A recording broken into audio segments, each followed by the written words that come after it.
Salav JSW company नजीक मिठेखार येथील रस्त्यात बंद पडलेल्या मालवाहतूक ट्रकला मोटरसायकल स्वाराने जोरदार धडक दिल्याने 25 वर्षीय युवकाचा जागीच मृत्यू झालाय।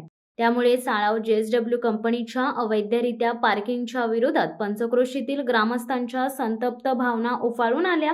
ग्रामस्थांनी मोठ्या संख्येने उपस्थित राहून कंपनी गेट समोर ठिय्या आंदोलन करून गेट बंद केले। गेले 3 दिवस साळाव जेएसडब्ल्यू कंपनीत मटेरियल घेऊन आलेला माल वाहतूक ट्रक मिठेखार गावाच्या पुढे काही अंतरावर बंद पडला होता।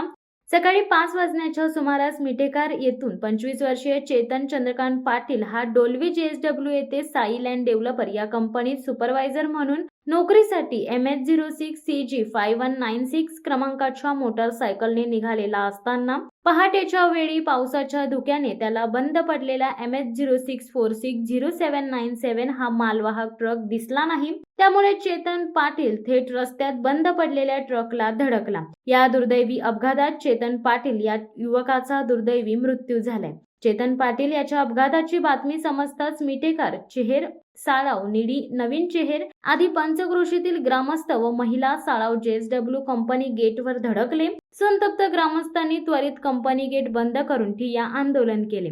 सुमारे 5 ते 6 तास कंपनी व्यवस्थापनाने कोणत्याही प्रकारचा प्रतिसाद या जमलेल्या ग्रामस्थांना दिला नाही। त्यामुळे वातावरण तापले होते। मात्र त्यानंतर पोलीस, शिवसेना, भाजप पदाधिकाऱ्यांची शिष्टाई कामी आली। व्यवस्थापनाने मदतीचा हात दिला। रेवदंडा पोलीस ठाण्याचे सहाय्यक पोलीस निरीक्षक श्रीकांत किरिवले यांनी चोख पोलीस बंदोबस्त ठेवला होता। शिवसत्ता टाइम्ससाठी अमोल कुमार जैन, अलिबाग।